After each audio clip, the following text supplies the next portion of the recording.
Derrière la caméra d'œuvres cinématographiques comme Les Trois Lascars, Invisible, Les Coups de la Vie, Fabiola, Niabla, Un président au maquis, Cacao, Marabout chéri et plein d'autres, il y a un homme de l'ombre dont l'œil donne vie à ses histoires. Formé au Burkina, il est installé en Côte d'Ivoire où il a conquis le monde cinématographique. Son nom est Abdelaziz Diallo.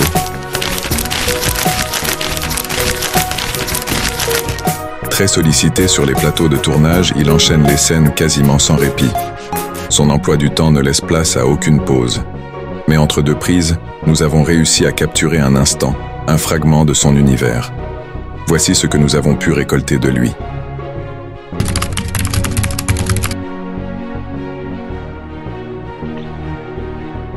Ok, peut-être que ma réponse va vous décevoir, mais il y a rien de magique dans mon choix, dans ma rencontre avec le milieu du 7e art. Je suivais un parcours normal pour aller avoir mon baccalauréat en série A.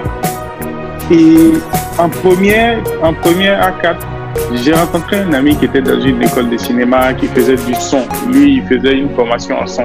Donc, on a discuté de son école et tout. Et moi, je me suis dit, mais ça m'intéresse bien d'aller faire une école de cinéma. Parce que moi, déjà en étant petit, j'aimais beaucoup prendre des photos et tout. Je faisais tout le temps les appareils photo pour prendre des photos. Donc, voilà. Je ne vais pas dire que depuis tout petit, j'ai toujours rêvé d'être directeur de la photographie. Non. Depuis tout petit, écoutez, on a les rêves des enfants. On veut être pilote, on veut être architecte, on veut être avocat.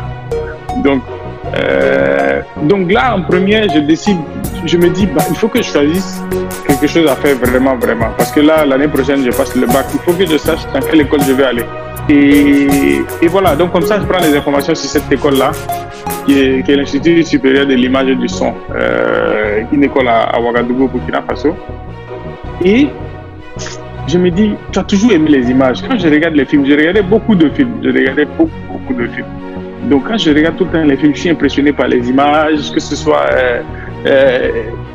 les lumières ou même les effets spéciaux. C'était beaucoup plus même les effets spéciaux. J'étais bluffé, je me dis, waouh, regarde les explosions, regarde, voilà. Donc, tout ça, ça a rejailli et je me suis dit, bon, écoute, ok, moi je vais faire une école de cinéma, mais je ne vais pas faire le son comme Alain. Mon ami, il s'appelle Alain. Je veux faire quelque chose qui a un rapport avec l'image. Je ne veux pas faire des réalisations et tout. Donc, dès la première année, quand je suis arrivé, on a les entretiens parce qu'on fait un tronc commun et tout. Donc, les professeurs, ils viennent. Ah oui, qu'est-ce que toi tu veux faire? Qu'est-ce que toi tu veux faire? Il y a plein de gens qui disent non, je ne sais pas d'abord. Comme je viens de commencer, je vais voir. Mais il y en a d'autres comme moi qui étaient bien clairs dans ce qu'ils voulaient. Moi, je veux faire l'image. Je ne veux pas faire autre chose. Je veux faire l'image. Donc, voilà un peu. Et au fur et à mesure des années, avec la formation, avec les professeurs qu'on rencontre, on se rend compte que ok, j'ai vraiment pas pris le mauvais chemin en fait. Donc, il faut vraiment que je me donne à 100% pour être un bon technicien. Voilà. Donc, voici un peu ma rencontre. Il n'y a rien de romantique, il n'y a rien de féerique, quoi. Le directeur de la photographie, là, pour moi, c'est un artiste technicien. Ce débat-là est encore lancé, tu vois, on ne reconnaît pas trop le directeur de la photographie comme un artiste. On peut le dire, mais on ne le reconnaît vraiment pas. Donc, pour moi, c'est un artiste technicien qui, comment je vais te dire, c'est un magicien qui, après avoir lu un scénario, peut facilement aider le réalisateur à vraiment voir visuellement son film. Le réalisateur, tu peux avoir une idée. Ah, j'ai vu cette scène-là, ok. La dame, elle vient du boulot, elle garde sa voiture dans son parking et puis voilà, elle ouvre la porte, elle rentre dans le salon, elle dépose son sac sur la table. Tu vois? Ouais, on fait un plan comme ça, on voit la voiture rentrer. Ah, de la photographie, ça peut être le gars qui va lui dire, bah écoute, faisons quelque chose d'assez fou. Faire de la photographie, c'est le bras droit du réalisateur. C'est vraiment celui qui va traduire tout ce qui a été écrit sur le papier là, le scénario. C'est lui qui va traduire ça en image. Quand je traduis en image, que ce soit mouvement de caméra, que ce soit lumière, que ce soit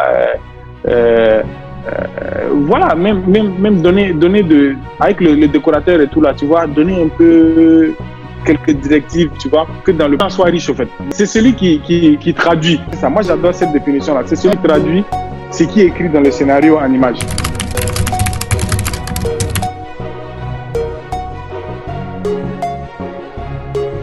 À ma première année à l'école de cinéma, là, mon père m'avait demandé de m'inscrire aussi à l'université pour faire le... Parce que lui, je disais, bon, écoute, c'est des décisions de jeunes à la olé olé, bon, cinéma. Le gars, il se dit, bon, concrètement, est-ce que tu vas pouvoir subvenir à tes besoins? Est-ce que tu vas pouvoir vivre de ton métier et tout? Donc, bon, je t'en supplie, ok, moi, j'accepte de payer ton école, mais il faut faire le droit en même temps. Donc, en première année, je faisais deux trucs. J'étais à l'université pour le droit et puis là, je faisais mes études en cinéma.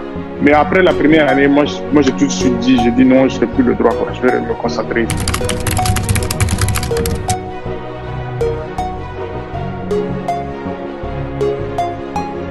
Je me disais, bon, si tu veux faire ça, il faut vraiment aller soit aux États-Unis, soit en France, il faut voyager. Puis, il me dit, non, il y a une école ici sur place. Donc moi, je me dis, donc cette idée-là, bon, écoute, je ramène ça sur la table. Parce que c'est possible de faire l'école ici, d'aller à l'extérieur. On peut faire ça en Afrique ici. On peut faire ça en Afrique ici, plutôt que d'aller à l'extérieur. Et Aziz Diallo l'a fait ici. Depuis sa sortie de l'école de cinéma, il enchaîne des plateaux de tournage au Burkina Faso, en Côte d'Ivoire.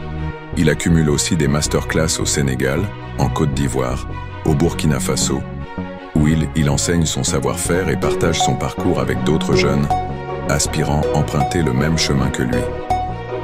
Aziz Diallo reste une preuve concrète et vivante de migration positive sur le continent africain.